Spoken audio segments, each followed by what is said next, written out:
अद्वैत गदाधर श्रीवासादि गौर भक्त वृंद श्री कृष्ण चैतन्य प्रभु नित्यानंद श्री अद्वैत गदाधर श्रीवासादि गौर भक्त वृंद ऋषि वृंदावन बिहारी लाल की जय हो जय जय जय श्री जय राधा माधव जय कुंज बिहारी जय राधा माधव जय कुंज बिहारी जय राधा माधव जय कुंज बिहारी जय राधा माधव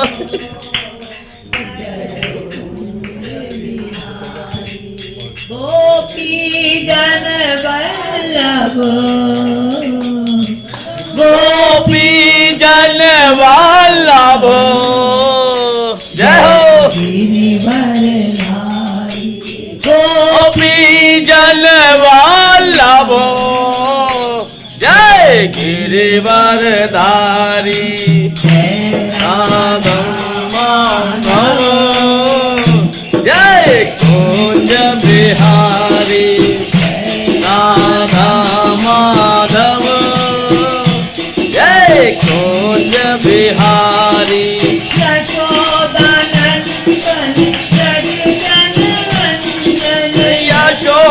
यशोदानंदन ब्रज जन रंजन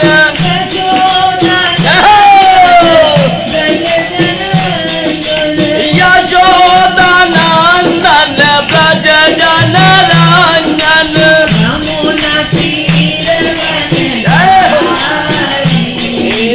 यमुना तीर वन चारी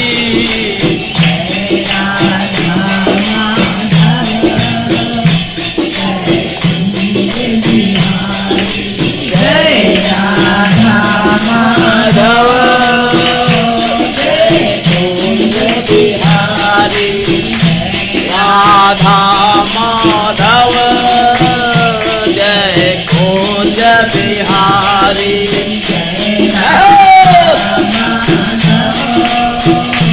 जय Kunj Bihari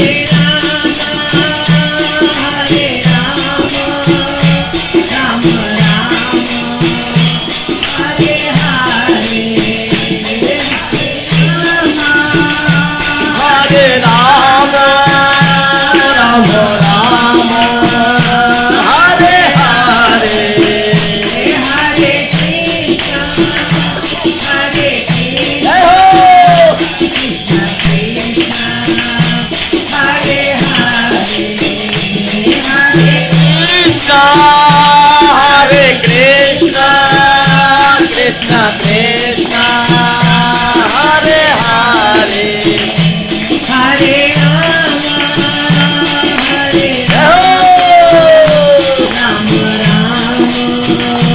Hare Hare, Hare Rama, Hare Rama, Rama Rama, Hare Hare. Hare Krishna, Hare Krishna, Krishna Krishna, Hare Hare, Hare Krishna, Hare Krishna, Krishna Krishna, Hare Hare, Hare Rama,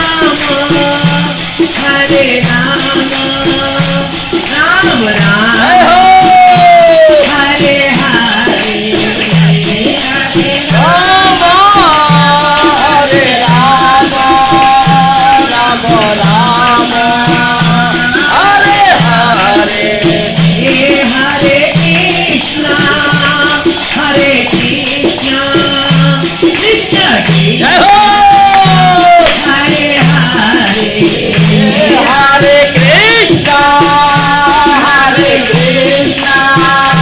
Krishna Krishna Hare Hare Hare Rama Hare Rama Rama Rama Hare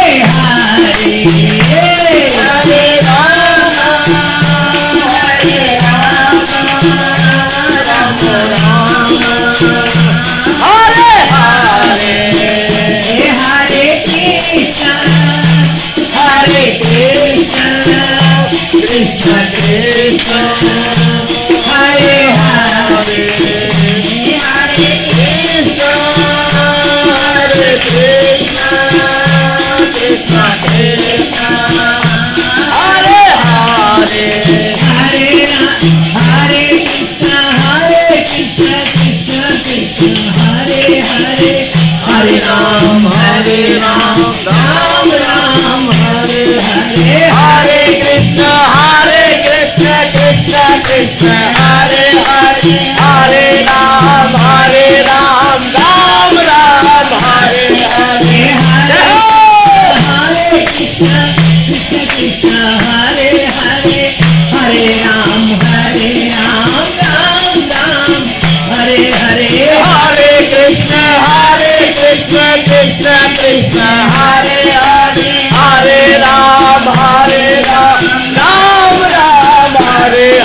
Hare Ram, Ram Ram,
ऋषियों की जय हो। नैमिष व्यास पीठाधीश्वर महाराज की जय हो। सतगुरुदेव भगवान की जय हो।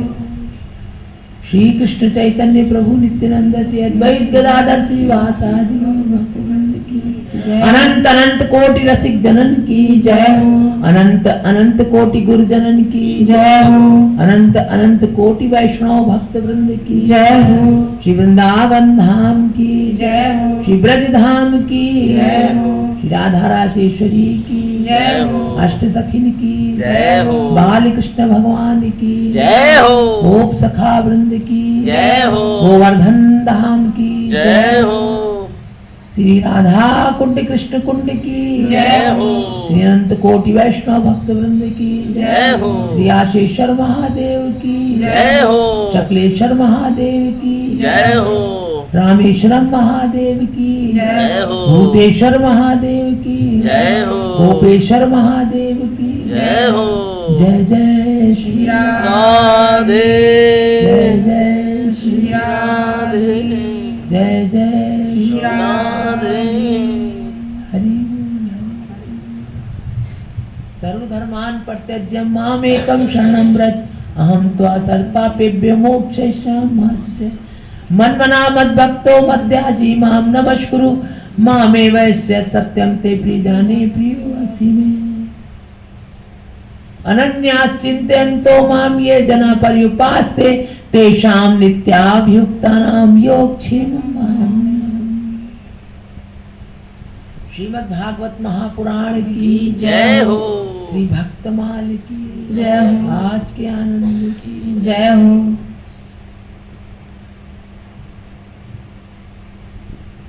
सद्गुरुदेव भगवान की जय हो। हरि बोल हरि बोल।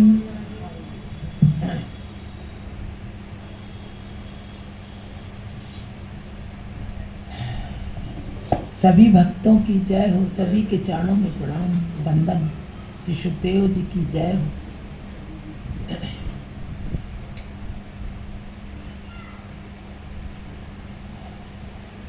नवीन गए थे यात्रा को और रोज सोचते हैं क्या क्या आनंद लिया, भूल जाते हैं पूछने। रोज सुबह शाम दोनों टाइम गंगा स्नान करते थे। कहाँ पे गए थे? वही गीता आश्रम। कहाँ?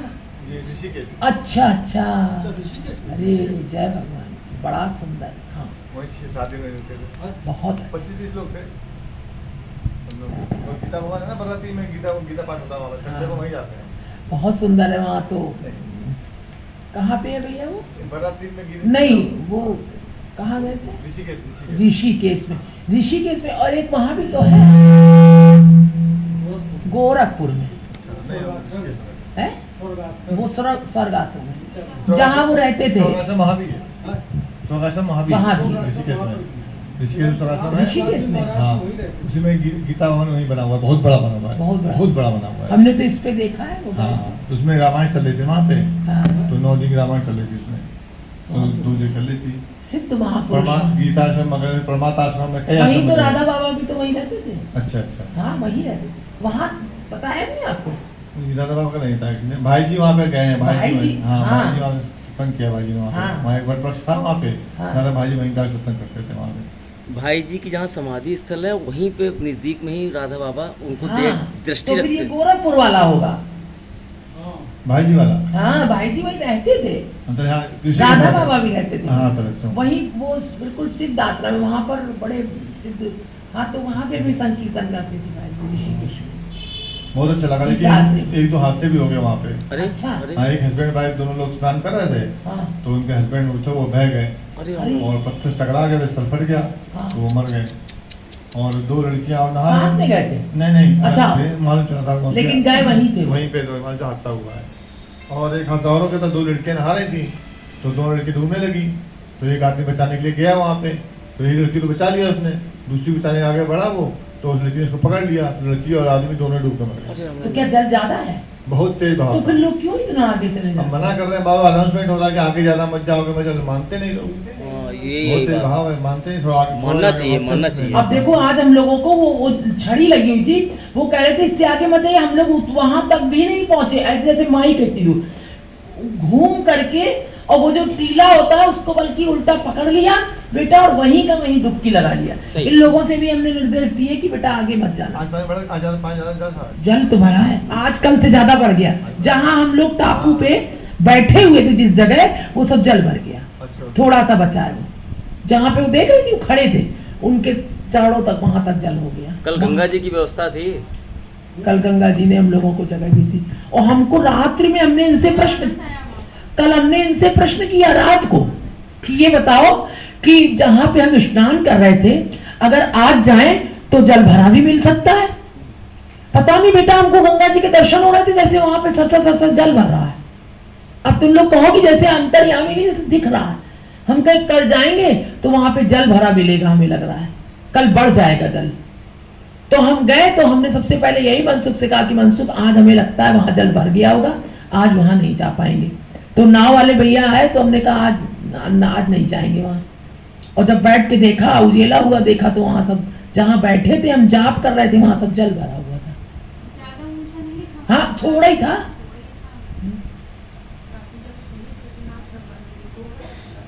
और रात को हम लेटे थे तो इनसे हम कह रहे जैसे ही लेटे आंख बंद करके, तो हमने कहा क्यों, ये बताओ ये जो बीच में टापू होता है ये, अब मान लो हम आज दर्शन कराए, वहां स्नान कराए और दूसरे दिन ढक भी सकता है वो पूरा। कह लगे हाँ वैसे ढक जाता है, लेकिन कोई बहुत बड़ा बांध टूटता है तो भी ऐसा होता है। हमने कहा नहीं, बहुत ऊंचा टापू नहीं है वो, बहुत नीचा है एकदम, और इतना जल का स्तर आवागमन होता रहता है थोड़ा बहुत। और आज लहरें बहुत तगड़ी थी, तो जल जब इतना ज्यादा हो तो लोगों को निर्देश मानना चाहिए। और घाट पे जो परिकर रहते हैं ये आजादी है मन की। और घाट में वो जो रहते हैं परिकर, उनके हम निर्देश यही कह रहे थे कि वो देखो भगवान उनको इसीलिए हर जगह भगवान ने सब कुछ व्यवस्था करी। वो घाट में क्यों रहते हैं बेचारे? अब वो हम लोग नीचे से बाबा ऊपर तिमंजले से कह रहे हैं देखो भैया आगे मत जाइयो, हाँ। यहीं पे रहो। बिल्कुल। नीलकंठ भी गए थे वहाँ से। हैं? नीलकंठ भी गए थे। नीलकंठ गए थे, बहुत सुंदर, बहुत सुंदर। प्रणाम है। जय हो जय हो जय हो जय हो जय हो जय। कई दिनों से देखते हैं और फिर भूल जाते हैं। आज हम अभी जब जय कर रहे थे तो फिर नवीन भैया की जय अंतरात्मा में हो गई। जय हो जय हो जय हो। अरे तीर्थ में जाने वाला अरे क्या प्रभु ले जाते हैं तीर्थ। कृपा कृपा बगल शत शत प्रणाम है। कृपा। ऐसे जीव जा सकता है। जय हो जय हो जय हो प्रभु जय।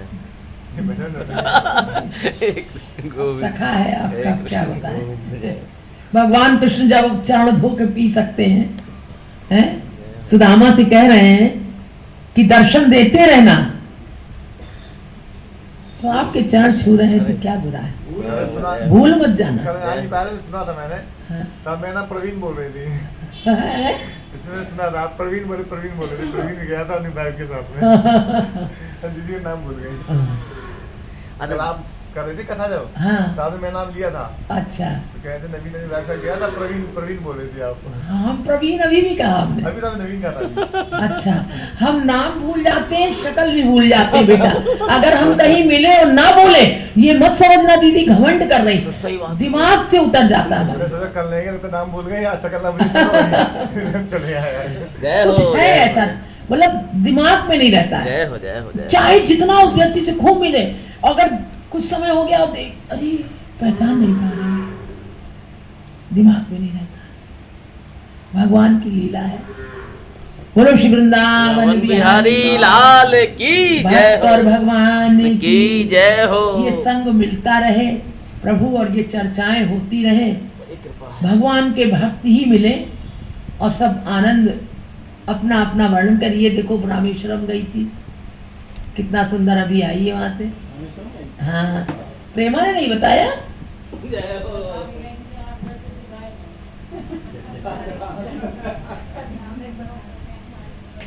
अपनी बुआ को नहीं बता के गई थी। हाँ हाँ हाँ, नहीं हमने कहा बताया नहीं तुमने कि गई है। कल पूछा था नहीं था हमने कि क्यों नहीं गई गंगा जी। हाँ नहीं, उसको भी पूछा था हमने। बोलो श्री वृंदावन बिहारी। चलो बहुत सुंदर है, आ गया जल तीर्थों का। इस प्रकार आज दुर्वासा आज ऋषियों का द्वारिका जाना, सारे ऋषि आज द्वारिका जा रहे हैं। बोलो द्वारिकाधीश भगवान की जय हो।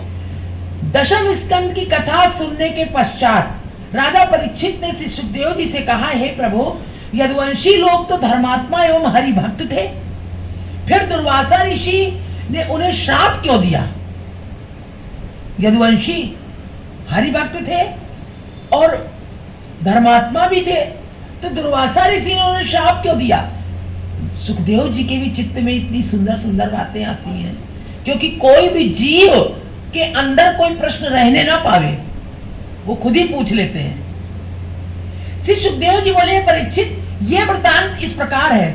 एक दिन त्रिलोकीनाथ श्री कृष्ण जी ने अपने मन में विचार किया कि हमने पृथ्वी का भार उतारने तथा हरि भक्तों की रक्षा करने के लिए अवतार लिया है, ताकि संसारी मनुष्य हमारे लीला चरित्रों का ध्यान करके भवसागर से पार उतर जाएं। इसलिए हमने मनुष्य रूप धारण किया है। और हमने कंस, जरासंध आदि अधर्मी राजाओं तथा दैत्यों का संहार एवं कौरव पांडवों में महाभारत कराकर पृथ्वी का भार भी दूर किया है, परंतु अभी तक 56 करोड़ यदुवंशियों का भार ज्यों का त्यों बना हुआ है पृथ्वी पर। ये सभी यदुवंशी अत्यंत बलवान, धनी एवं मेरे कुटुंबी हैं। ये सब हमारे लीला परिकर हैं, हमारे साथ आए थे और कुटुंबी भी हैं। इनका भार भी बना हुआ है। यदि मैं इन्हें अपने हाथों से मारूंगा तो पाप लगेगा एवं लोक निंदा होगी, इसलिए इन्हें किसी ब्राह्मण से श्राप दिलवा कर मरवा देना चाहिए। गोविंद भगवान की जय हो।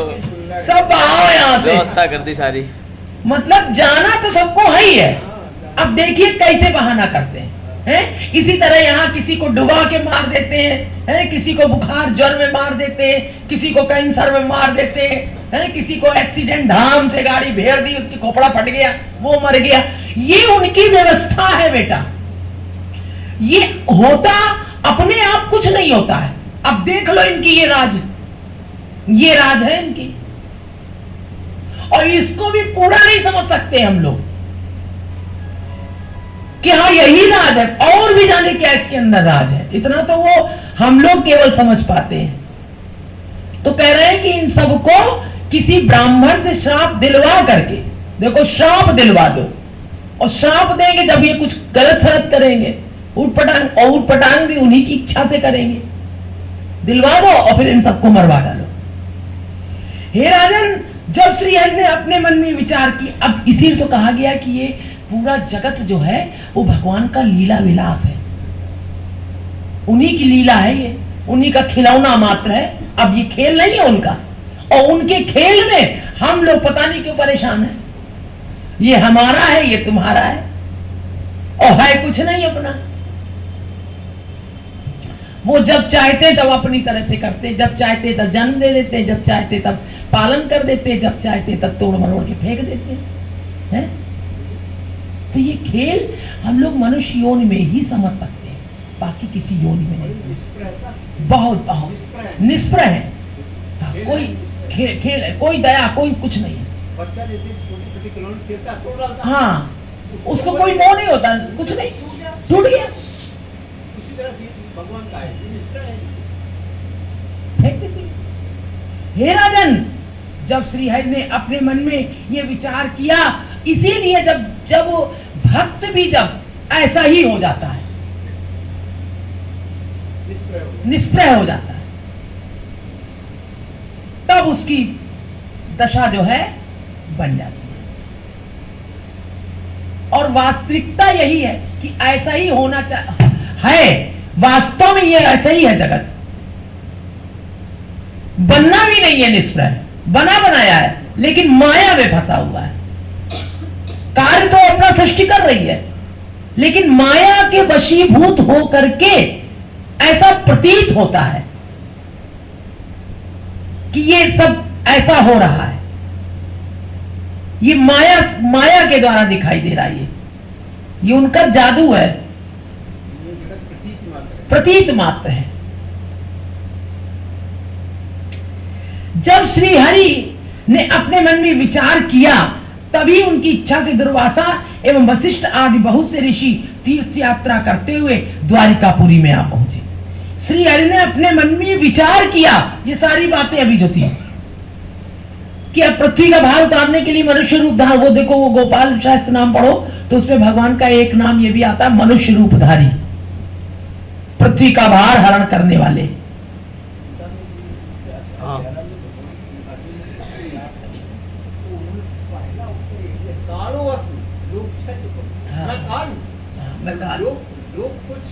क्षय करने के लिए प्रवत्त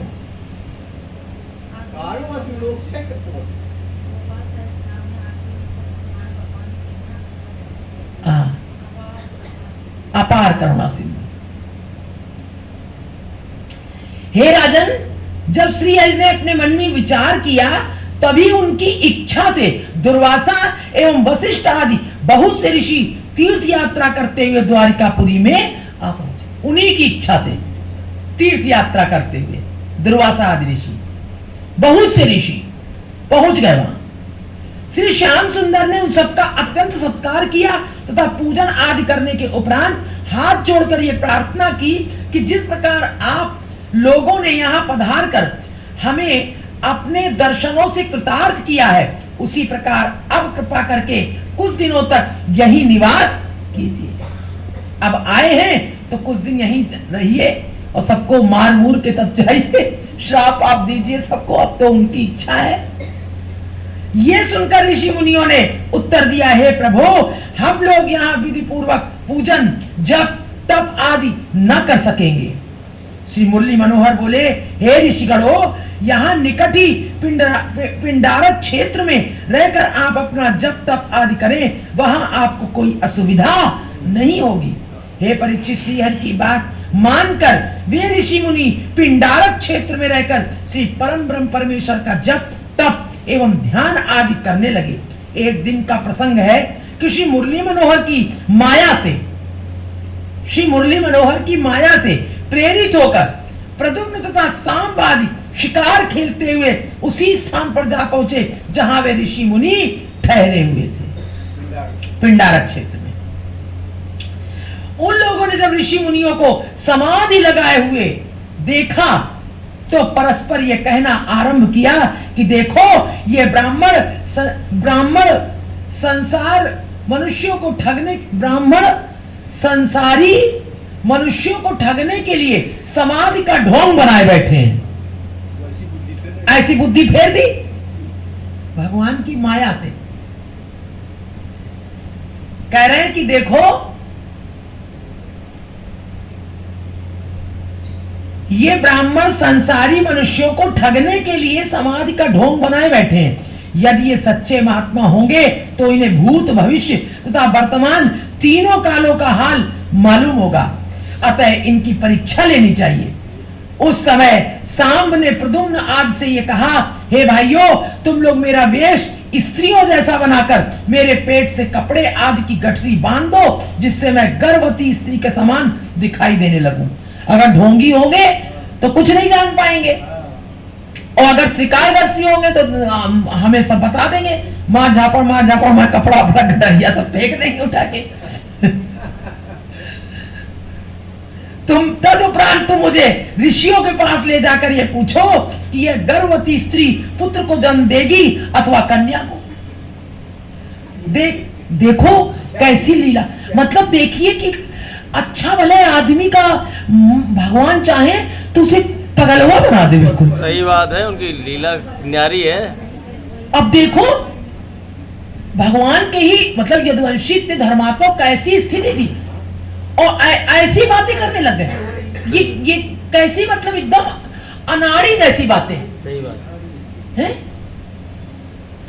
देखिए उस समय ये लोग क्या उत्तर देते हैं। तभी कहते हैं बेटा कि हम सोचते हैं कभी कभी कि सब ईश्वर की इच्छा से होता है, सच है ये। उनकी माया बड़ी विचित्र, और वो माया भी किसको क्या करना चाहते, किसको कैसे नचाना चाहते। भैया भगवान बचाए। हमें लगता है जीवों के स्वभाव के कारण उनको नचाते भी हैं वो, और जब जो करना चाहते हैं।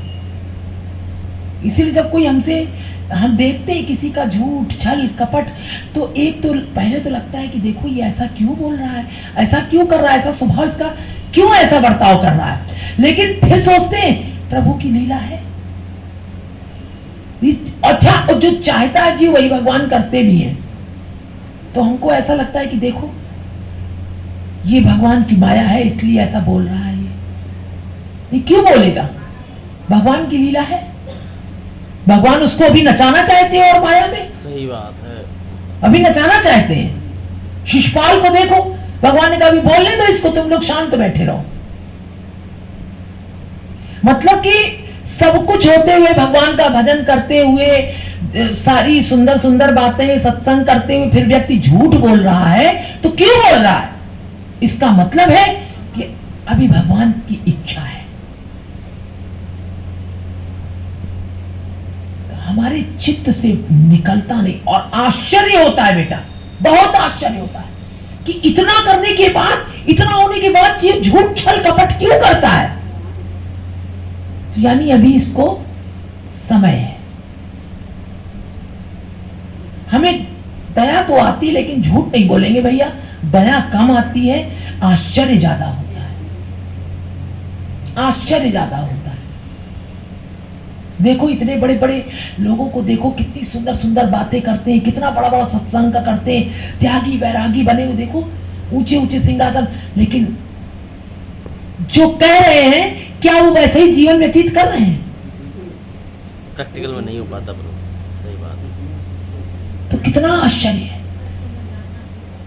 जबकि उन्हें ज्ञान, एक संसारी जीव बोले तो कोई बात नहीं है, उसे ज्ञान है, वो उसी की चर्चा कर रहा है, और फिर झूठ छल कपट है।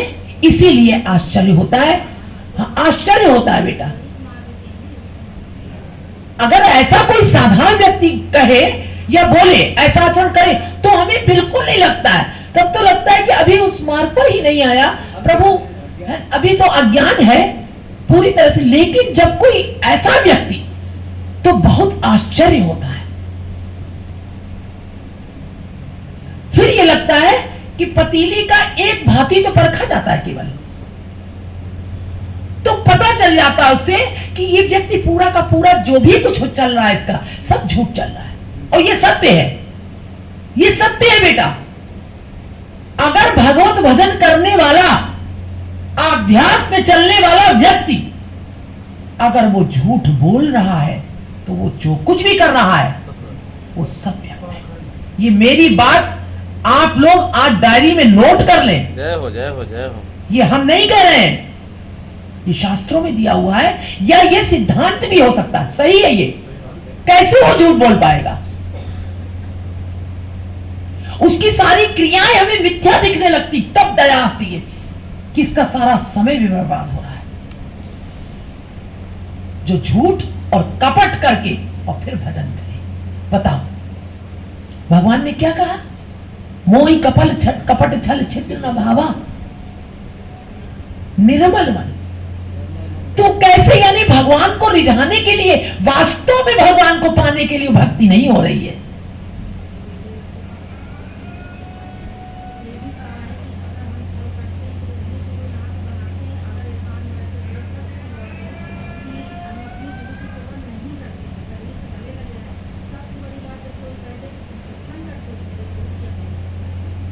बहुत ज्यादा होती है, इष्ट की अवहेलना होती है। हाँ, बहुत बड़ी अवहेलना होती है बेटा। आज जो ये कारण है कि इतना पूरा जगत, अब तो बहुत ज्यादा भजन और सत्संग चल रहा है, इस समय भरमार है, लेकिन क्रियाएं देखिए।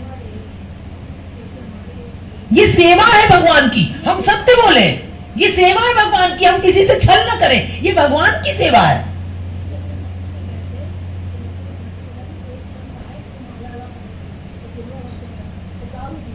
बताइए, अब भेष देख के तुम्हें कितनी दया आ रही होगी।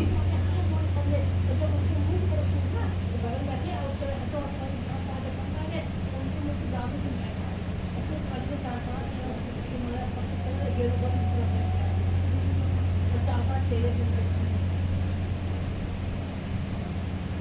इसी आदमी विश्वास करना चाहिए। देखो कभी कभी ऐसा होता है कि कुछ क्रियाएं ऐसी हो जाती हैं, लेकिन इस भेष को हमें गंदा नहीं करना चाहिए।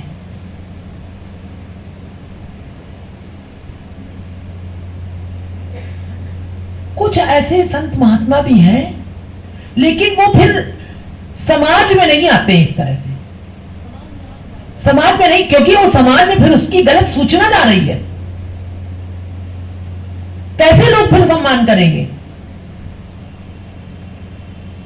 नहीं करेंगे।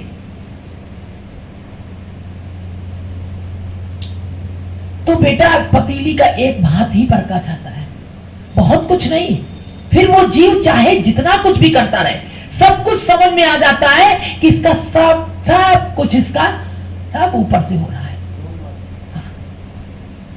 नहीं, ये सब समय बर्बाद हो रहा है, इसका समय बर्बाद हो रहा है, समय है नहीं।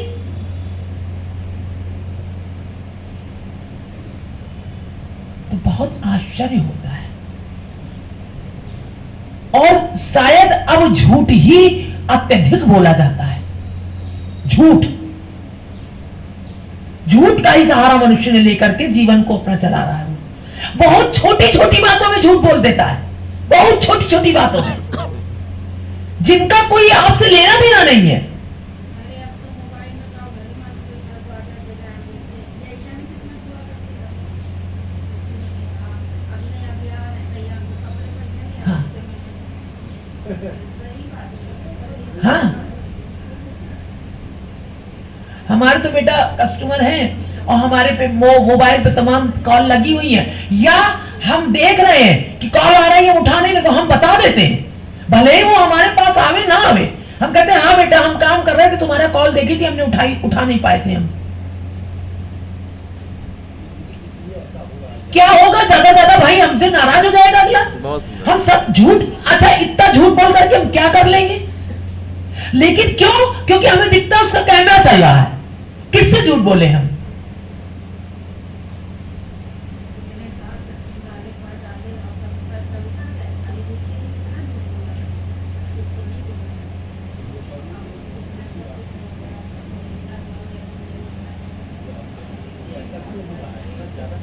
हाँ, कल केवल मल मूल मलिना, कल केवल मल मूल मलिना, बताइए। और पाप पयोनिधि जलमल, पाप का समुद्र। और इसमें मनुष्यों का मन मछली की तरह, हाँ, कि जैसे मछली को जल से हटा दें मर जाएगी, हाँ। इसी तरह से अगर इन मनुष्यों को, कलयुग के मनुष्यों को पाप से हटा पाप दिया से तो मर जाएंगे। मर जाएंगे। ये सच है भैया, ये उन्होंने- बिल्कुल सही कहा, आपको प्रणाम है। गोस्वामी जी ने लिखा है बात। बहुत सुंदर अध्ययन किया है। कल केवल मल मूल मलिना, और पाप पयोनिधि, पाप का समुद्र, पाप पयोनिधि जलमल मीना। मनुष्यों का जो मन है वो मछली हो गया है, मर जाएगी। इनको हटा देंगे। हाँ, उनको पाप करना ही करना है, जीवन ही उनका इसी तरह से। झूठ बोल करके वो अपने अस्तित्व को रखते हैं असल में, और एक दूसरे से असल में तमाम बिजनेसमैनों से सुना बगैर झूठ के बिजनेस हो ही नहीं सकता, तमाम लोगों से कहते हैं। हाँ, बगैर झूठ की बिजनेस नहीं हो सकता। हाँ। बताइए। हाँ, नहीं हो सकता है, हो नहीं सकता है, क्योंकि ज्यादा धन नहीं मिलेगा, प्राप्ति नहीं होगी, उचित तो मिलेगा उसमें झूठ बोलने की जरूरत नहीं है जरूरत। झूठ के व्यापार किया जा सकता है। ये लोग गलत करते हैं, गलत नहीं करते, टैक्स छिपाने के लिए। तो भगवान ने, सरकार ने जो टैक्स की व्यवस्था की है उसमें उचित व्यवस्था की है कि आप उससे लेते रहें और सरकार का भी काम। भाई हम धंधा अपना बिजनेस व्यापार करते हैं तो हम ज्यादा चाहते हैं, इसलिए इसीलिए सब पकड़े धकड़े जाते हैं, सब कार्रवाइयाँ और साधारण बातों में जीव झूठ बोल देता है, जबकि सामने वाला कभी कभी जानता है कि झूठ कह रहा है और वो भी जानता है, कि ये समझ रहा है कि मैं झूठ बोल रहा हूँ, कोई फर्क नहीं हो पड़ता। जाता है कि अरे मैं ना भी झूठ बोलता, बेकार झूठ बोला ना, हाँ, तो काम चल जाता है। काम चल उसके दिमाग में आ जाता है, आ जाता है। कि मैंने बेकार झूठ बोला, हाँ। ना भी झूठ बोलता है, ऐसा ना कहता तो भी काम चल जाता। तो भी काम चलता, कोई बहुत बड़ी बात नहीं बात थी, नहीं थी, ये भी आता है। आता है बिल्कुल, लेकिन करेगा, स्वभाव है। आज तो संसार में हम देख रहे हैं झूठ पे ही चल रहा है सारा। इसलिए कह रहे हैं कि पूछो कि यह गर्भवती स्त्री पुत्र को जन्म देगी अथवा कन्या को। देखे उस समय ये लोग क्या उत्तर देते हैं। अब झूठी तो कह रहे हैं, अब ये देखिए सिर्फ ये परमात्मा के वंश है उनमें कैसा ऐसे आ कैसे रहा है? है, ये भी आश्चर्य कि ये आश्चर्य है ना। यही हमको आश्चर्य होता है कि भगवत भजन करने वाला झूठ यानी असत्य कैसे बोलता है। भगवान से कहते हैं प्रभु, लेकिन बचाए रखे प्रभु, पता नहीं कब ऐसी बुद्धि क्या हो। उनका सहारा लेकर उनकी परीक्षा ले रहे। झूठ का सहारा लेकर के सांप की ये बात सबको पसंद आ गई, सबको पसंद भी आ गई। न कोई उसमें ऐसा नहीं हुआ जो कह देता कि ये गलत कर रहे हो। ऐसा ना हो ये सिद्ध हो, हम लोग शराब दे दें तब क्या करेंगे? तब क्या करेंगे? किसी के तो ये भगवान की माया, भगवान कह रहे हैं। इसका मतलब है कि भगवान की माया से ही, यानी जब तक भगवान उसको ये देख रहे हैं, हम श्रीमद् भागवत में आगे भागने की आवश्यकता नहीं है। इन पर आप बहुत देखिए, भगवान ने कितना सुंदर राज अभी अपना बताया कि मेरी माया से ऐसी मैं बुद्धि कर दूं। अब उसको देखिए शिशुपाल को भगवान ने कहा तुम सब शांत बैठे रहो, बोलने दो इसको, क्योंकि भगवान पूरा कर रहे थे किसी तरह और अभी वध करना था, तो भगवान जमीन में रेखाएं खींचते जा रहे हैं। काम जल्दी खत्म करना है, जिसको अभी और यहां पर रखना है तो उससे उस तरह का उसका चित्त कर रहे हैं। अभी और घुमाना है, यानी हो सब उनकी उससे रहा है। गीता में कहते हैं मत्ता ज्ञानम स्मृतिम अपोहनम च। हाँ। मेरे से ही ज्ञान है, मेरे से ही स्मृति है, मेरे से ही अपोहन है। ज्ञान स्मृति अपोहन मुझसे ही है। कह चुके हैं गीता में। सांप की यह बात सबको पसंद आ गई। तदुपरांत वे सांप को गर्भवती स्त्री के समान बनाकर ऋषि मुनियों के पास जा पहुंचे तथा उनसे यह पूछने लगे कि हे ऋषियों, इस स्त्री के गर्भ से पुत्र होगा अथवा कन्या, ये आप हमें बताने की कृपा कीजिए। उन यदुवंशियों की ऐसी बात सुनकर ऋषियों ने उत्तर दिया, हे राजपुत्रों, तुम लोग श्री कृष्ण जी के वंश में उत्पन्न होकर हमारे पास ऐसी हंसी करने के लिए क्यों आए हो? बता दिया उन्होंने, हंसी करने आए हो, है ना? यहाँ पुत्र है ना पुत्रवती है, वधू है, तुम सब पुरुष हो, है बालक हो, और मैं मुझसे हंसी करने आए हो। अब त्रिकालदर्शी तो है, बता दिया।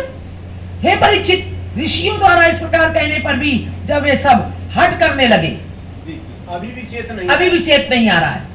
उस समय हरि इच्छा से दुर्वासा ऋषि ने क्रुद्ध होकर यह कहा, अरे लड़कों, यदि तुम नहीं मानते हो तो सुनो, इसके पेट से एक मूसल उत्पन्न होगा, वो श्री श्याम जी तथा बलराम जी को छोड़कर तुम्हारे संपूर्ण वंश को नष्ट करने का कारण बनेगा। मूसल। ऋषियों ने के मुख से ये वचन सुनते ही प्रद्युम्न आदि अत्यंत उदास होकर परस्पर इस प्रकार कहने लगे कि हमने ये बहुत बुरा किया जो ब्राह्मणों को दुख पहुंचाकर उनका शाप लिया। वो समझ गए मूसल होगा, मूसल कहीं पैदा होता है? समझ गए वो कि क्रोध करके इन्होंने हमें शाप दे दिया। तदुपरांत जब प्रद्युम्न ने सांप के पेट से बंधे कपड़े को खोला तो उसके भीतर से लोहे का एक छोटा सा मूसल निकल पड़ा। लोग इन सब वृतांतों को बड़े आराम से बता जाते हैं, लेकिन ये बहुत गहरी बातें हैं। इस आश्चर्य को देखकर वे सब अत्यंत भयभीत हो राजा उग्रसेन की सभा में आ पहुंचे। फिर सभी यदुवंशियों एवं श्री श्याम बलराम जी को वो मूसल दिखाकर ऋषियों के शाप का वृतांत कह सुनाया। उस घटना को सुनकर राजा उग्रसेन ने अन्य यदुवंशियों से विचार विमर्श करने के उपरांत यह निश्चय किया कि इस मूसल को लोहारों द्वारा रितवा कर इसके चूरे को समुद्र में डाल देना चाहिए। अब उन्होंने साचा सोचा कि इस मूसल से श्राप दे दिया है, कहीं ऐसा ना हो यदुवंशी आपस में लड़ मर जाए, तो लोहारों से कह करके कह रहे द्वारा रितवा दे, इसको रेत दे, भूसा बना दे, चूरा बना दे। और छोटे-छोटे हाँ, और इसको श्राप कोई, जिससे श्राप का कोई प्रभाव न हो सके, नदी में बहा दे। तत्पश्चात जब उन्होंने श्री कृष्ण जी की सम्मति जाननी चाहिए, तब श्रीहरि ने भी मन में अत्यंत प्रसन्न होकर इस उपाय को कार्यान्वित करने में अपनी स्वीकृति दे दी। ये कार्यान्वित करने वो बड़े प्रसन्न हुए कि हमारी माया काम कर रही है, इन लोग के चित्त में जो बात आ रही है वो तो हमारी माया से आ रही है। तो भगवान ने कहा हाँ इसको करो, कार्यान्वित करने में स्वीकृति दे दी।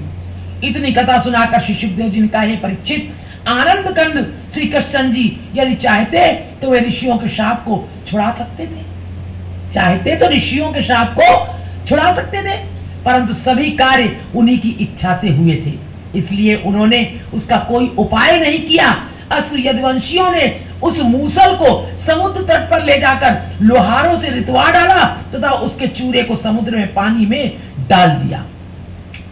मूसल को रेतने पर अंत में जो एक छोटा सा टुकड़ा बच गया था उसे भी समुद्र में फेंक दिया गया। इतना सब करके यदुवंशी तो अपने घर को लौट आए। उधर श्री मुरली मनोहर की इच्छा से मूसल के शेष बचे टुकड़े को एक मछली निगल गई।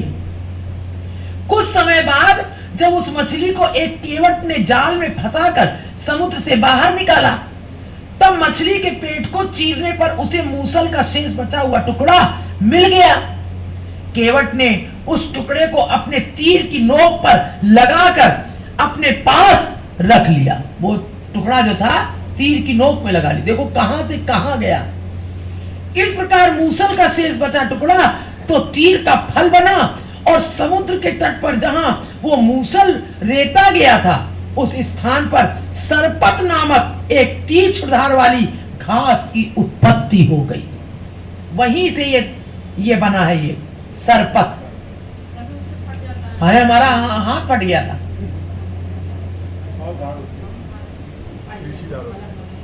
तलवार की तरह से हो जाती है। सही बात हाँ। है, सही बात है। उसकी उत्पत्ति इस तरह हुई, और जो तीर के आगे वो जो लगा रहता है मूसल की धार का वो होता है आगे का हिस्सा। श्री शुभ इसीलिए वो जाके वार करता है, जहां वो किया जाता है वहीं वो जीव मर जाता है। भगवान के लगा था भाई, तीर भगवान के लगा था। हाँ सही कह रही है। श्री सुखदेव जी बोले, राजन, दुर्वासा ऋषि के शाप के कारण जब द्वारिकापुरी में अपशकुन होने लगे, उस समय श्री मुरली मनोहर ने अपने मन में विचार किया कि ऋषि के शाप के कारण सभी यदुवंशी कुछ दिनों में मारे जाएंगे, अतः अब मुझे अपने माता पिता देवकी वसुदेव को ज्ञानोपदेश देकर मुक्त कर देना चाहिए। फिर उन्होंने सोचा कि वसुदेव देवकी मुझे अपना पुत्र समझते हैं, अतः मेरे कहने का उन्हें विश्वास ना होगा, इसलिए यही उत्तम है, मुझे वो अपना पुत्र समझते हैं, तो कह रहे मैं कहूंगा तो उन्हें कोई विश्वास नहीं होगा। फिर उन्होंने सोचा कि वसुदेव देवकी मुझे अपना पुत्र समझते हैं, इसलिए यही उत्तम है कि इन्हें नारद जी द्वारा उपदेश कराना। वहां नारद जी द्वारा उपदेश कराया, वहां वो दुर्वासा ऋषि द्वारा शापित करवाया। सारी लीला कर रहे हैं। उस समय मुनि ने श्री बांके बिहारी से इस प्रकार कहा, हे प्रभु, दक्ष प्रजापति के शाप के कारण मैं 2 घड़ी से अधिक देर तक किसी एक स्थान पर नहीं ठहर सकता हूं, अतः आप ये जानकर ही मुझे कोई आज्ञा प्रदान करें। यह सुनकर श्री कृष्ण जी बोले, हे मुने, द्वारिकापुरी में उस शाप का कोई प्रभाव ना होगा, अतः आप यहाँ आनंद पूर्वक रहें। श्री हरि के मुख से ऐसे वचन सुनकर नारद जी प्रसन्नता पूर्वक द्वारिकापुरी में रहने लगे। एक दिन वे प्रसन्न हो हरि गुण गाते वीणा बजाते हुए वसुदेव जी के भवन में जा पहुंचे। श्रीमन नारायण नारायण नारायण, श्रीमन नारायण नारायण नारायण, भजमन नारायण नारायण नारायण, भजमन नारायण नारायण नारायण, श्रीमन नारायण नारायण नारायण, श्रीमन नारायण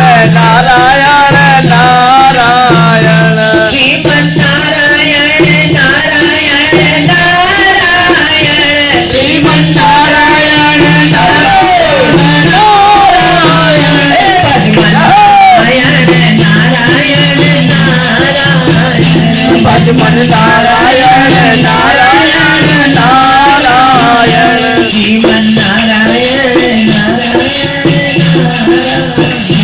श्रीमन नारायण नारायण नारायण। इस प्रकार नारद जी हरि गुण गाते हुए श्री वीणा बजाते हुए वसुदेव जी के भवन में जा पहुंचे।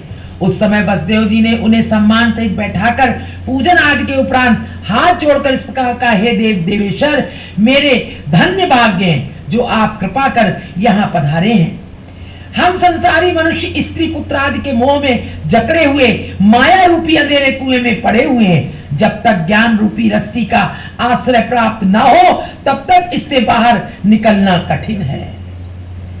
हे नारद जी, अज्ञान रूपे अंधकार कुआं और ज्ञान रूपी रस्सी उसे खींच लेगा। यदि आप ये कहें कि मैं बड़ा भाग्यवान हूं क्योंकि मेरे घर श्री परम ब्रह्म प्रभु ने अवतार लिया है, तो इस संबंध में मैं ये कहूंगा कि मुझसे बड़ी भूल हुई थी जो मैंने पूर्व जन्म में श्री हरि के दर्शन पाकर उन्हें पुत्र रूप में प्राप्त करने का वरदान मांगा। प्रभु के दर्शन किए, जब तपस्या की थी, लेकिन मांग लिया पुत्र रूप में, तो अब वो पुत्र रूप में लीला कर रहे हैं मेरे साथ। मुझे उस समय अपनी मुक्ति मांगनी चाहिए थी। अस्तु हे ब्रह्मन, अब मैं आपके श्रीमुख से भागवत धर्म सुनकर भवसागर से पार उतर जाना चाहता हूं। मुझे मुक्ति मांगनी चाहिए थी, तो मैं फिर पुत्र और पिता और पुत्र के, अब वो तो लीला करेगी। अभी मैं कोई मुक्त नहीं हो सकता हूं कि मेरे परम ब्रह्म का अवतार हो गया तो मैं मुक्त हो जाऊं। हे परीक्षित, श्री वसुदेव जी के मुख से शब्द सुनकर नारद जी ने कहा, हे वसुदेव जी, 9 योगीश्वरों ने राजा जनक को भागवत धर्म का उपदेश किया था। वो प्राचीन इतिहास हम तुमसे कहते हैं, सुनो। ऋषभ देव जी की जयंती नामक पत्नी के गर्भ से 100 बालकों का जन्म हुआ। उनमें 9 बालक 9 खंडों के राजा हुए।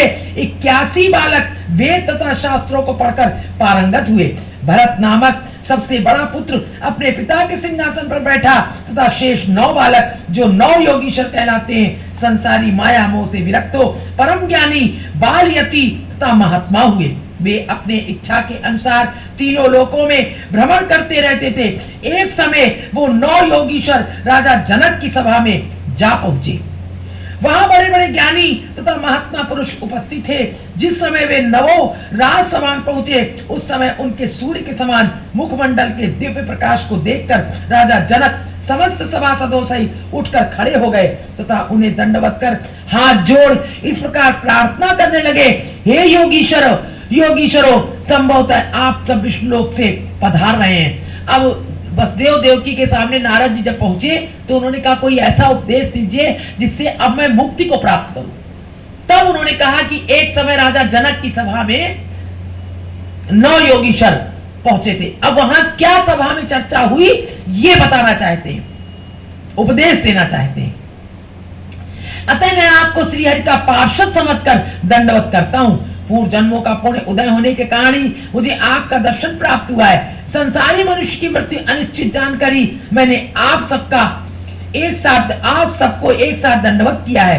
हे प्रभु, जिस प्रकार आप सबने यहाँ पधार कर अपने श्री चरणों द्वारा मेरे घर को पवित्र किया है, उसी प्रकार अब मेरे प्रश्नों का उत्तर देकर मेरा संदेह दूर करने की कृपा और कीजिए। राजा जनक की प्रार्थना सुनकर योगीश्वरों ने कहा, हे राजन, तुम जो कुछ पूछना चाहते हो चाहो उसे प्रसन्नता पूर्वक पूछ लो।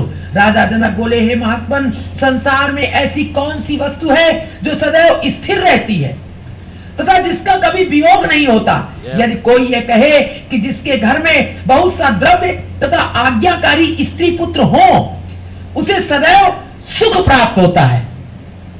अगर कोई कहे बहुत सारी धन वस्तुएं हैं, सब कुछ है और आज्ञाकारी पुत्र है, तो कह रहे उसे सदैव सुख प्राप्त होता है, तो यह बात मेरी सम्मति में उचित नहीं है। क्योंकि जब द्रव्य की हानि होती है अथवा घर में किसी की मृत्यु हो जाती है, और मृत्यु तो होना निश्चित है, चलो भाई आप क्या खूब धन होगा, हैं सारी वस्तुएं, आप किसी चीज को दुखी नहीं है, पुत्र इत्यादि भी आपके बड़े अच्छे, लेकिन वो सदा के लिए सुखी कैसे हो गया? मृत्यु होगी फिर, या धन की हानि होगी, कुछ ना कुछ होगा। तो कह रहे हैं कि ये मेरी सम्मत में सही नहीं है, क्योंकि उस समय, क्योंकि जब द्रव्य की हानि होती है अथवा घर में किसी की मृत्यु हो जाती है, उस समय अपार दुख मिलता है। सुख तो उसे कहना चाहिए जो सदैव स्थिर रहे तथा जो प्रतिदिन वृद्धि को प्राप्त होता रहे, कभी घटे नहीं, उसे सुख कहते हैं। सुख की परिभाषा ये है। आज तो आप ये बताइए कि ऐसी कौन सी वस्तु है जिसका कभी नाश नहीं होता। राजा जनक का प्रश्न सुनकर उन योगीश्वरों में सबसे बड़े कश्यप नामक भाई ने कहा, हे राजन, जो मनुष्य 8 प्रहर श्री नारायण जी का स्मरण करते हुए उन्हीं के चरणों में अपना ध्यान लगाए रहते हैं तथा स्त्री, पुत्र, धन आदि नाशवान संसारी वस्तुओं के से कुछ प्रीति नहीं रखते, उन्हीं को सच्चा सुख प्राप्त होता है। क्योंकि अब स्त्री, पुत्र, धन आदि तो घटेंगे, बढ़ेंगे, धन दौलत सब ये होगा, कभी बढ़ेगा कभी घटेगा, कभी किसी का जन्म होगा तो किसी की मृत्यु होगी। तो कहने लगे कि और इनसे जो दिल लगाता नहीं है और 8 प्रहर से नारायण से दिल लगाए रहता है, वही सुखी है। बोलो गोविंद भगवान की जय।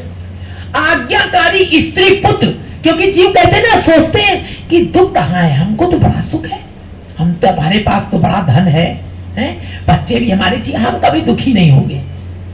ये सब कहने की बातें हैं कि संसार में कोई दुखी नहीं होता है, जबकि संसार ही दुखालय है, दुख है शाश्वतम अशाश्वतम, ये सदा बना रहने वाला नहीं है। तो कह रहे हैं कि स्त्री, पुत्र, धन आदि नाशवान संसारी वस्तुओं से कुछ प्रीत नहीं रखते, उन्हीं को सच्चा सुख प्राप्त होता है। लो हम पकड़ लेंगे।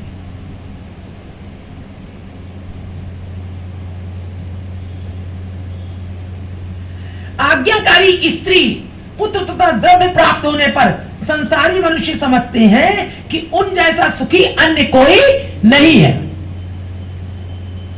परंतु जब धन की हानि होती है अथवा घर का कोई प्राणी मर जाता है, उस समय वे शोक में ऐसे व्याकुल हो जाते हैं कि उनका चित्त ठिकाने नहीं रहता।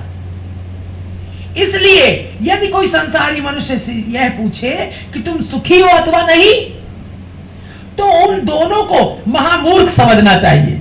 जो सुखी कह रहा है और जो दुखी कह रहा है, उन दोनों को महामूर्ख समझना चाहिए। जो सुख स्थिर ना रहे, उसका होना अथवा ना होना एक समान है। जो सुख स्थिर ना रह सके, अब सुख मिला ठीक है, आप कहेंगे हमें तो इतना सुख मिला, आभास हुआ इंद्रियों में, मन ने उसको पहचाना कि बड़ा सुख मिल गया, और आप कह रहे सुख नहीं है ये, तो कह रहे इसलिए नहीं है कि सदा नहीं रहने वाला है।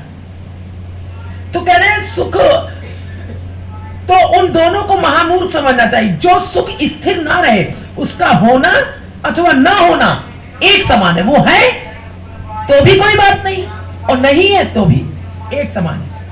हे राजन, तुम इस बात पर विश्वास करो कि जो मनुष्य श्री हरि से विमुख रहकर अपने परलोक की चिंता नहीं करता और इसी सुख दुख में फंसा हुआ अहम में, इसी के कारण लोग झूठ और सच और छल कपट कर रहे हैं। ये है सच्ची भक्ति, तभी वो कभी असत्य नहीं बोल सकता। उसे पता है ये बात, यहां का सब कुछ सत्य नहीं है। कुछ समय ऐसा छल कपट करके वो अपना बिगाड़ता है। कह रहे हैं कि रहकर अपने परलोक की चिंता नहीं करता, उसे कभी भी सुख प्राप्त नहीं होता, कभी सुख प्राप्त नहीं होता। धर्म का स्वरूप वही है जो श्री कृष्ण जी ने गीता में अर्जुन के प्रति कहा है। धर्म का स्वरूप वही है जो भगवान कृष्ण ने गीता में अर्जुन के प्रति कहा है। उस ज्ञान का सार यह है कि मनुष्य को 8 प्रहर श्री हरि के चरणों में अपना चित्त लगाए रहना चाहिए तथा किसी भी कार्य में यह नहीं समझना चाहिए कि इसे मैंने किया है। बहुत बड़ी शिक्षा दे रहे हैं भगवान गीता का कि मैंने किया है। दिन रात सदैव यही समझते रहना चाहिए कि संपूर्ण कार्य श्री नारायण जी की इच्छा से ही होते हैं। जय हो। तब स्मरण एवं ध्यान किए बिना श्री हरि की प्राप्ति नहीं होती। तप करना चाहिए। तप और स्मरण किए बिना श्री हरि की प्राप्ति नहीं हो सकती।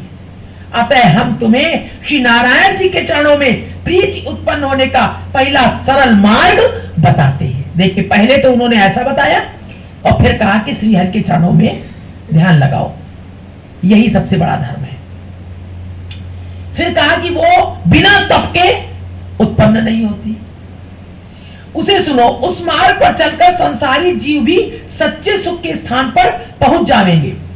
जिस प्रकार संसारी जीव भी, वो मार्ग ऐसा है, पहुंचे तो चले तो उस पर। जिस प्रकार श्री हरि ने कृष्णा अवतार लेकर गोवर्धन पर्वत को अपनी उंगली पर उठाया तथा कंस जरासंध आदि राजाओं को मारकर गोपियों के साथ रास विलास किया एवं कथाओं को किया, उनकी एवं रामावतार एवं वामन अवतार ग्रहण कर संसार में अनेक लीलाएं की, उन कथाओं को सच्चे मन से सुनना चाहिए। सच्चे मन से। ये उनके चरणों में प्रीति उत्पन्न होने का रास्ता है, ये मार्ग है।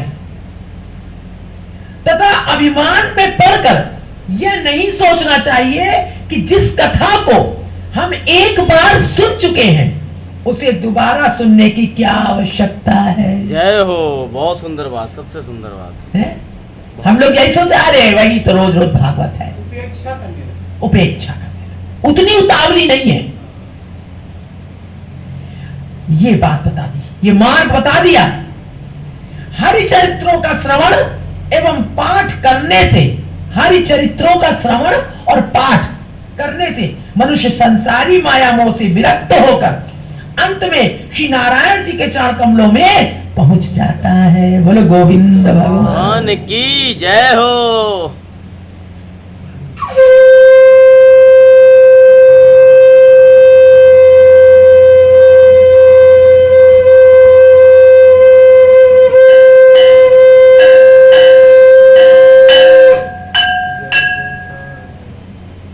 ज्ञानी मनुष्य को यह उचित है कि वो संपूर्ण स्थानों में, ज्ञानी मनुष्य को यह उचित है कि वो संपूर्ण स्थानों में तथा समस्त प्राणियों में श्री हरि को एक जैसा व्यापक अनुभव करता रहे।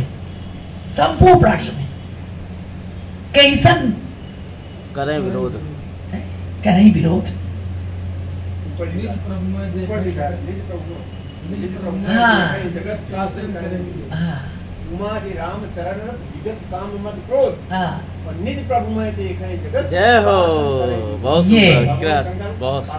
ये हमको हमेशा याद तो नहीं है भैया, लेकिन हमको हमारे चित्त में हमेशा कैसन करे विरोध। जय हो, जय हो। कैसन करे विरोध। निज प्रभु में देखें, निज प्रभु में देखें जगत कैसन करेंगे। हाँ। पैसी लिखना, कह रहे जैसा व्यापक अनुभव करता है एवं यह समझता रहे कि श्री परम ब्रह्म प्रभु केवल इसीलिए सगुण अवतार ग्रहण करते हैं जिससे संसारी मनुष्य उनके लीला चरित्रों को सुनकर भवसागर से पार उतर जाया करे। इसलिए भगवान अपना चरित्र सब दिखा रहे हैं कि तुम ये करोगे तो ये गति होगी, ये करोगे तो ये गति होगी। जिसने ये किया देखो उसकी ये गति मैंने करी। इसलिए भगवान ने ये सगुण साकार रूप धारण किया उनके लीला चरित्रों को, और हम सुन करके अपने चरित्र अलग करते हैं, है ना। मनुष्य शरीर पाकर किसी भी प्राणी को एक क्षण के लिए भी श्री हरि से विमुख नहीं रहना चाहिए। एक क्षण के लिए मनुष्य शरीर पाकर के, और हम लोग शायद एक क्षण के लिए केवल परमात्मा के पास आते हैं और फिर माया में भाग जाते हैं। उल्टा है। सही बात है, यही है। एक क्षण के लिए आते हैं, सब दिखाई दे जाता है, और उसके बाद फिर माया, फिर वही चिंतन। कह रहे प्राणी एक क्षण के लिए भी श्री हरि से विमुख नहीं रहना चाहिए। मनुष्य शरीर पाकर यह चंचल मन एक बार भी श्री नारायण जी के चरण कमलों में लग जाए तो उस प्रेम को प्रतिदिन एक बार अगर लग जाए तो उसी प्रेम को अनुभव किया ना, उसी प्रेम को प्रतिदिन थोड़ा थोड़ा बढ़ाते जाना चाहिए। जय हो जय हो जय बहुत सुंदर कृपा। अभ्यास करना चाहिए। अरे हमने सत्य बोला, हमने ऐसा किया, हमको ऐसा अनुभूति हुई परमात्मा की, इतना आनंद आया, उसी को बार बार सोचते रहना चाहिए, बढ़ाते रहना चाहिए। जिस प्रकार कोई मनुष्य किसी स्थान पर पहुंचने के लिए प्रतिदिन एक दो पग भी मार्ग चले तो कुछ दिनों में निश्चित स्थान पर पहुंच जाता है। कितनी सुंदर बात है। उसी प्रकार श्री हरि के सूर्य रूपी चरण कमलों का ध्यान धरने तथा उनमें प्रतिदिन धीरे धीरे प्रेम बढ़ाने से हृदय में ज्ञान का दीपक प्रकाशित हो उठता है तथा अज्ञान रूपी अंधकार नष्ट हो जाता है। ज्ञान रूपी दीपक हमें दिखाता है मार्ग, है ना, धीरे धीरे बढ़ाते सब आए हो। अच्छा, ऐसा महसूस भी होता है ना बेटा, कितना अंदर क्षमता मिलती है। वो दीपक सचमुच चलता है बेटा, ज्ञान का दीपक, और वो हमें क्षमता देता है इस जगत में जीने की, मार्ग दिखाता है। हे राजन, जो मनुष्य अपने घर से ही नहीं चलता, जो अपने घर से ही नहीं चलता है, उसका किसी दूसरे स्थान पर पहुंच जाना असंभव है। जब हम चलेंगे ही नहीं तो कैसे पहुंचेंगे? कह रहे हैं उसका किसी स्थान पर पहुंचना असंभव है। जिस प्रकार 3 दिन का भूखा मनुष्य भोजन पाकर धीरे धीरे घास उठाता है, 3 दिन का भूखा, हाथ कांप रहा है उसका, धीरे धीरे उठा रहा है, त्यों त्यों उसे अधिक सामर्थ्य प्राप्त हो जाता, ग्रास उठाता है तथा ज्यों ज्यों ग्रास मुख में रखता है त्यों त्यों उसे अधिक सामर्थ्य प्राप्त होती जाती है। पुष्टि, संतुष्टि। उसी प्रकार श्री हरि का निरंतर ध्यान करते रहने से मनुष्य का मन संसारी माया मोह से छूटकर श्री परम ब्रह्म प्रभु के चरण कमलों में अधिकाधिक लग जाता है। बोलो गोविंद भगवान की जय। आज का प्रसंग यही समाप्त करते हैं।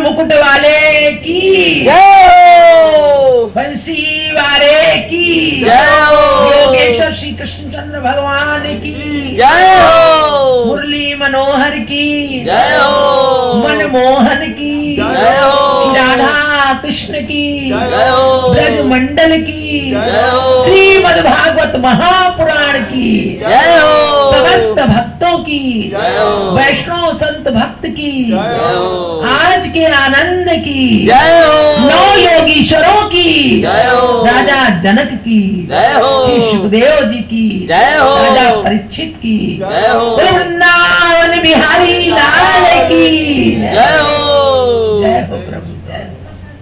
भगवान की जय हो।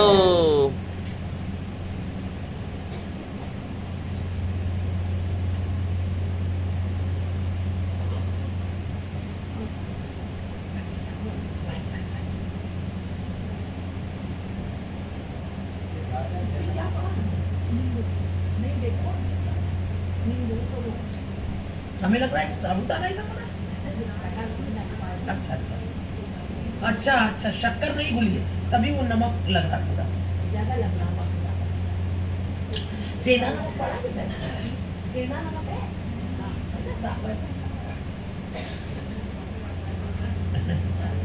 हाँ वो ऊपर से नमकीन है।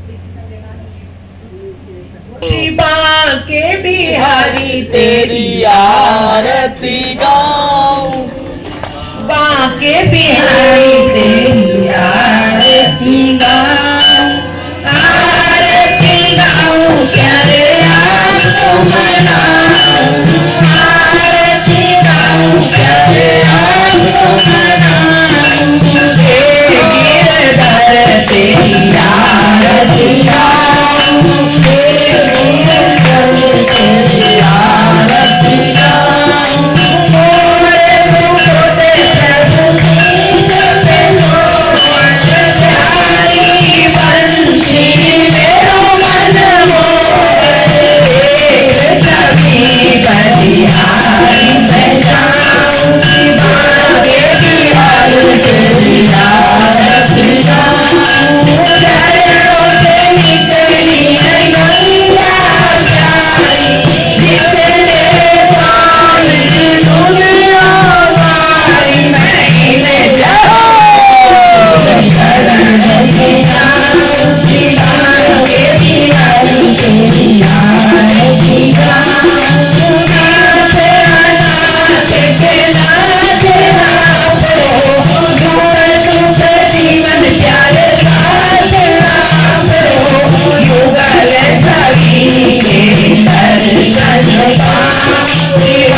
आरती गाऊं, ओ माला तेरी आरती गाऊं, माला तेरी आरती गाऊं,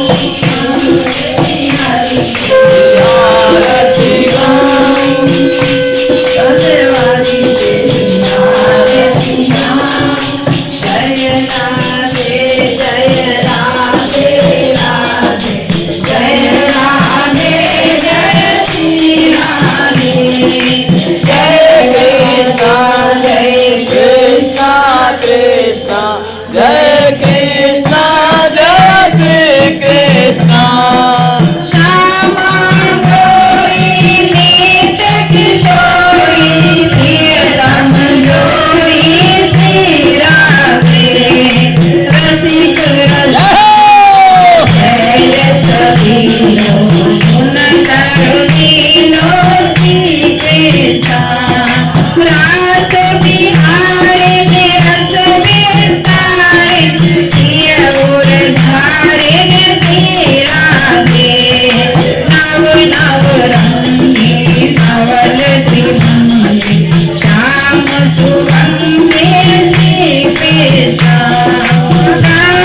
प्यारी रूप मुरारी, अति सुकुमारी श्री राधे, मनोहर महामोदकर सुंदर वरकर श्री कृष्णा, शोभा तेरी मोहावेदी, गोपिक बेटी श्री राधे, कीरति वंता कामिनी कंता, श्री भगवंता श्री कृष्णा, वृंदावनी कुंदारजनी, शोभा सजनी श्री राधे, परम उदारा समानकारा, अति सुकुमारा श्री कृष्णा,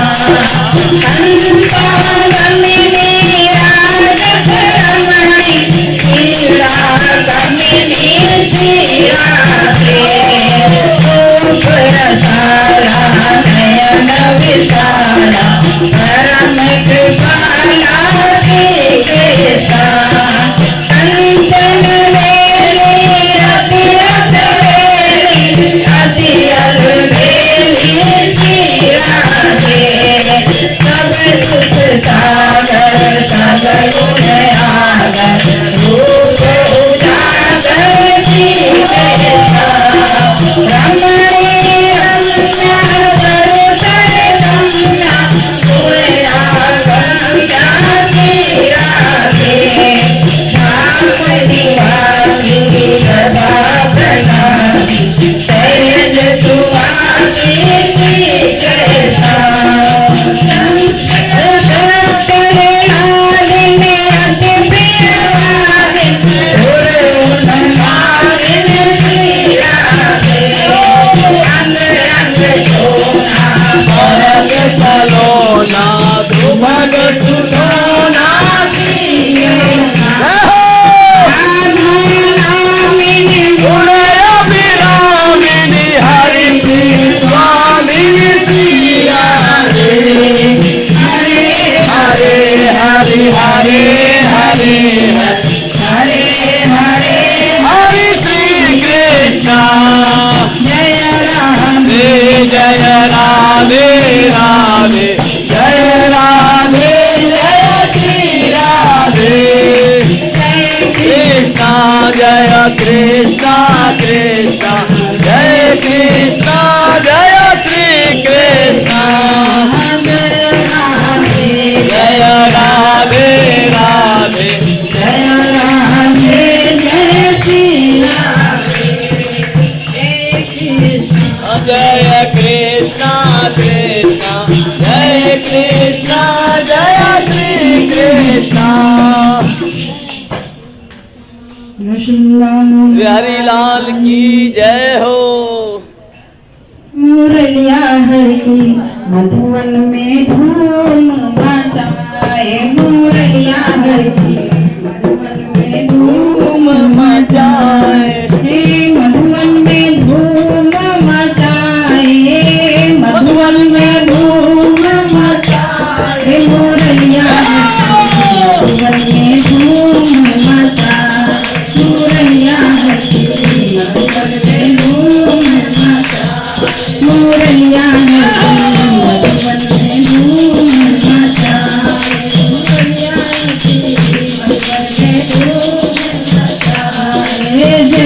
तैसे उल्टे सीधे गए कारज निपटायो, जैसे तैसे उल्टे सीधे गए कारज निपटायो, उल्टे सीधे गए कारज निपटायो। कर उल्टे श्रृंगार गुजरिया बंसी बटको आई, कर श्रृंगार गुजरिया बंसी बटको आई, मोरैया हर की मधुबन में धूम मचाए, मोरैया हर की मधुबन में धूम मचाए, मोरैया हर की मधुबन में धूम मचाए, मोरैया हर की मधुबन में धूम मचाए। हर जैसे कैसे उल्टे सीधे गए कारज निपटायो, जैसे कैसे उल्टे सीधे कारज निपटायो। कर उल्टे श्रृंगार गुजरिया बंसी बटको आई, कर उल्टे श्रृंगार गुजरिया बंसी बटको आई, मोरैया हर की मधुबन में धूम मचाए, मोरैया हर की मधुबन में धूम मचाए, मोरैया हर की मधुबन में धूम मचाए, मोरैया हर की मधुबन में धूम मचाए। खीर में नून दाल में शक्कर माखन में मिठाई, खीर में नून दाल में शक्कर माखन में मिठाई, खीर में नून दाल में शक्कर माखन में मिठाई। इधर करोगे तो अच्छी आएगी, इधर करोगे तो अच्छी आएगी, एक फोटो अच्छी आएगी।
मैं नाचूंगी।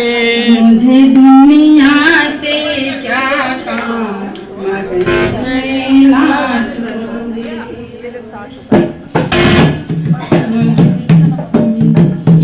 मेरे रोम में शाम मगन में नाचूंगी।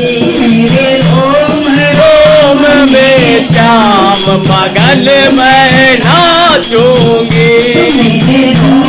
रोम में श्याम मगन मैं नाचूंगी। नाचूंगी मैं नाचूंगी। जय हो। मुझे दुनिया से क्या काम, मगन में नाचूंगी। मुझे दुनिया से क्या काम, मगन मैं नाचूंगी।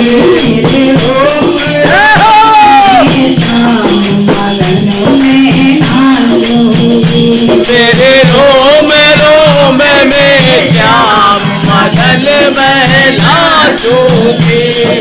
मैं गिरधर की गिरधर मेरे, मैं गिरधर की गिरधर मेरे, जन्म जन्म के होंगे फेरे। जन्म जन्म के हो गए फेरे। मैं गिरधर मेरे, मैं गिरधर की गिरधर मेरे, जन्म जन्म के होंगे फेरे। जन्म जन्म के हो गए फेरे। जय हो।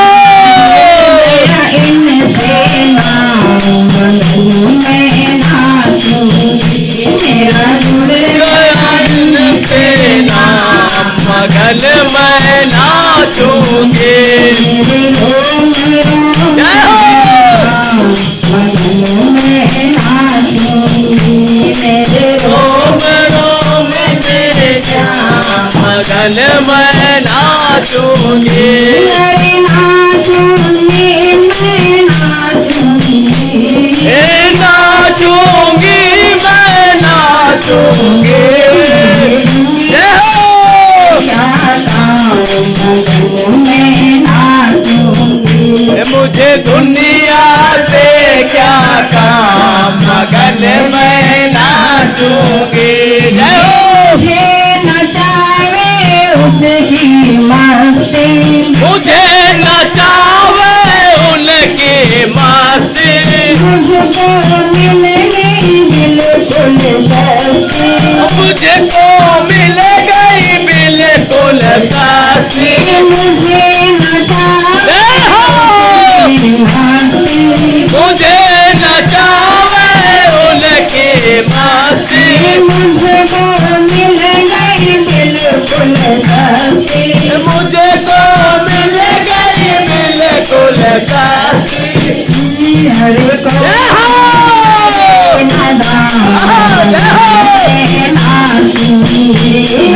कौड़ी लगे ना नाम, मैं तो नाचूंगी।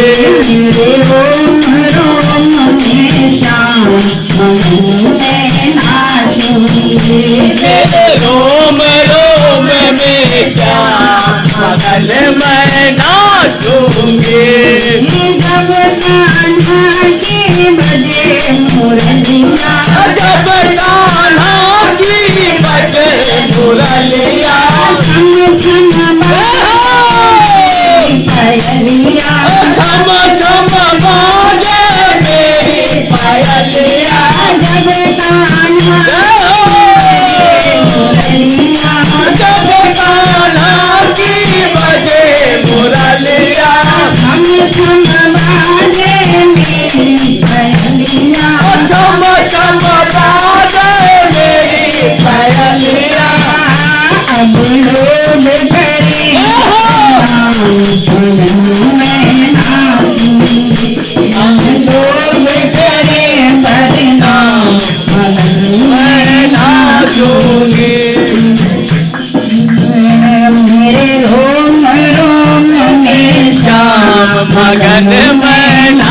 नाचूंगी रोम रोम में श्याम मगन मैं नाचूंगी ऐसी नजर प्रेम की मारी, ऐसी नजर प्रेम की मारी सुध बुध भूल गई मुझे सारी, सुध बुध भूल गई मुझे सारी ऐसी मारी, ऐसी नजर प्रेम की मारी सुध बुध भूल गई मुझे सारी, सुध बुध भूल गई मुझे सारी और भूल मगन में नाचूंगी, अरे भूल गई हर बार मगन में नाचूंगी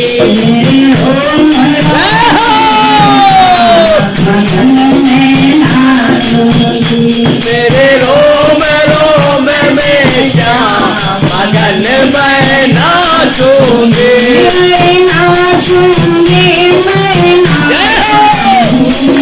नाचूंगी मैं नाचूंगी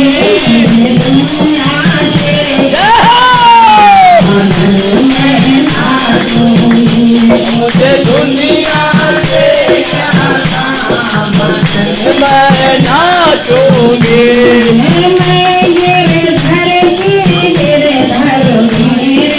मैं गिरधर की गिरधर मेरे जन्म जन्म के उनसे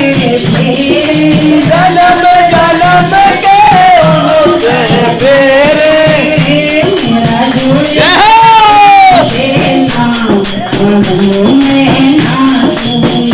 मेरा जुड़ गया उनसे साथ मगन मैं नाचूंगी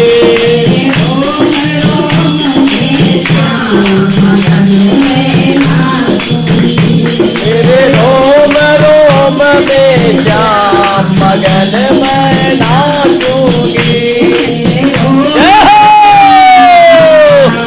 मगन मैं नाचूंगी मेरे रोम रोम में श्याम मगन मैं नाचूंगी